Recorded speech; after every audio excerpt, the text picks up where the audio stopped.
Indian Sensex has touched 50,000, right. तो समझते हैं कि एक एग्जिस्टिंग इन्वेस्टर के लिए और एक नए इन्वेस्टर के लिए जो ये देख रहा है कि मार्केट ऐसे ऊपर जा रहा है, ये सिर्फ एक हफ्ते का दिखा रहा हूँ, मार्केट यहाँ से यहाँ तक पहुँच गया। फॉर अ न्यू इन्वेस्टर क्या करना चाहिए, राइट। बिफोर गोइंग देयर पहले हम समझते हैं कि हो क्या रहा है। पहली चीज़ आपको समझनी होगी, this was long long time coming. ये बहुत बार एकदम पास में जाके वापस आया and it was long time coming. जिस हिसाब से अभी रैली चल रही है, सिर्फ इंडिया में ही रैली नहीं चल रही। अगर हम पीई रेशियो देखते हैं अमेरिका की, राइट, तो उनका बीच जो शिलर्स पीई रेशियो होता है, which is basically PE for इनका S&P 500, वो भी एकदम ऑल टाइम हाई पे जाने वाला है। So it's just not the Indian markets, सारी मार्केट्स ही ऊपर जा रही हैं, स्पेशली विद द न्यूज़ की यूएस में अभी स्टेबल गवर्नमेंट बनने वाली है, विद ऑल दैट स्टफ सारी मार्केट्स ऊपर जा रही हैं, राइट। बट हर मार्केट का जो ऐसा नया ट्रेंड आता है, जो ड्रास्टिक ट्रेंड आता है, दैट इज एन अपॉर्चुनिटी जिसके बारे में हम डिस्कस करेंगे। कुछ चीज़ें आपको समझनी होगी।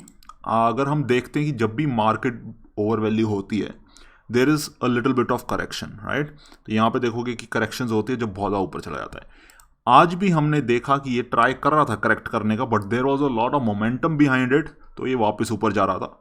विल टॉक कि ये मोमेंटम कहाँ कब तक चलेगा, कब करेक्शंस होगी। बट अगर हम फिर से ये ग्राफ में मैं इसलिए जा रहा हूँ, अगर आप देखोगे कि ये पीक में रिसेशन आया था, ये पीक में रिसेशन आया था, और अब ये पीक है। You understand what I am saying? मैं ये नहीं बोल रहा रिसेशन आने वाला है obviously, because what has happened in the market till now, कभी किसी ने सोचा नहीं था कि क्या होगा। People are saying, but I don't think so recession will happen any time soon. अगर हम बात करें इंडिया के मार्केट कैप की, हमारा जीडीपी गिर रहा है बट हमारा मार्केट कैप बढ़ रहा है, और this is the first time in over a decade कि हमारा market cap is more than the GDP. So this actually shows our market is overvalued. कुछ चीज़ें जो आपको ध्यान रखनी पड़ेगी कि कब ये शिफ्ट हो सकता है, कब ये ऊपर हो सकता है, कब ये नीचे हो सकता है। आई think so budget announcement by Indian government will be a very remarkable point in saying where the market will go moving forward. अगर हम बात करते हैं कि एज अ इन्वेस्टर आपको क्या करना चाहिए, राइट। अगर आप पुराने इन्वेस्टर हो जिसने ऑलरेडी इस मार्केट में इन्वेस्ट किया हुआ था, फर्स्ट आई वुड से कॉन्ग्रेचुलेशंस। अगर आपने 2 या 3 महीने पहले भी इन्वेस्ट किया होगा, आप अच्छे खासे प्रॉफिट पे बैठे होगे, और ऑब्वियसली मार्केट इतना ऊपर गया है, सो आपके लिए काफ़ी अच्छा है। So I would like to say congrats. दूसरी अगर हम बात करें आपके लिए, you should not try to be drastic as of now, right. जो आपका एसेट एलोकेशन आपने अपने दिमाग में बना के रखा था, इक्विटी, डेट, लिक्विड या फिर गोल्ड का और कोई कमोडिटीज़ का, उसको वैसे ही बनाए रखें। You don't have to change that as of now.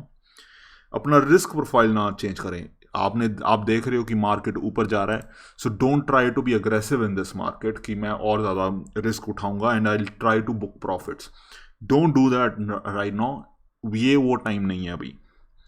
For a new investor जो भी इस मार्केट में घुसना चाहता है, I would say wait and watch. अगर आपके पास 1 लाख रुपया है इन्वेस्ट करने का, don't just dump that 1 lakh rupees in the market, because market obviously ऊपर जा रहा है, बहुत ज़्यादा ऊपर गया है, बट आपका जो हार्ड अर्न मनी है, आप उसको एक साथ मार्केट में अब मत डालिए सीइंग कि वो ऊपर जाता आ रहा है।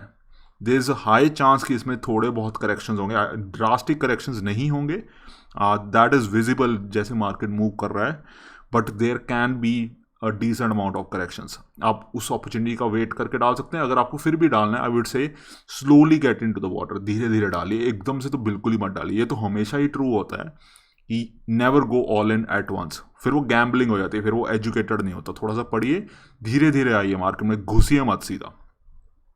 और चीज़ आपको सबसे बड़ी ध्यान रखने की बात होगी, मैं फिर से आ रहा हूँ कि February 1 को जब हमारा बजट अनाउंस होगा, if something in this budget is a way जिससे लोगों को लगता है कि ओके मैं इस प्रॉफिट पे बैठा हूँ, I am fine with this, I am happy with this, I am out, फिर प्रॉफिट बुकिंग शुरू होगा। बिकॉज जिन लोगों ने इन्वेस्ट किया था, I know people, I myself, मैंने खुद ने बहुत ज़्यादा इन्वेस्ट किया हुआ है, I know the amount of profit that people are sitting on, right. Last time जब प्रॉफिट बुकिंग स्टार्ट हुआ था, दैट वाज दिसंबर में, जब नया कोरोना का स्टैंड आने का आशंका हो रही थी, मार्केट ड्रॉप्ड लाइक क्रेजी। तो अभी अगर नए बजट में कुछ ऐसा आता है जिससे लोगों को लगता है कि नो आई एम डन, मेरे को प्रॉफिट बुक करना है, जो मैं इतने बड़े प्रॉफिट में बैठा हूँ, तो मार्केट नीचे जा सकता है। आई थिंक थोड़ा बहुत प्रॉफिट बुकिंग होगा, but let's see. But this date is crucial, I think so हर किसी के मन में होना चाहिए। तो मैं बस यही बात करने वाला था कि how you should work around कि सेंसेक्स 50,000 क्रॉस हो गया, हमारा S&P 500, इंडिया का S&P 500 50,000 क्रॉस हो गया है। So just congrats to everyone who was in the market, और जो नए आ रहे हैं धीरे धीरे घुसिए। बहुत बहुत खुशी लग रही है होगी कि भाई ऊपर जा रहा है, मैं पैसे कमाऊंगा। धीरे धीरे आइए, एकदम घुसने की कोई ज़रूरत नहीं।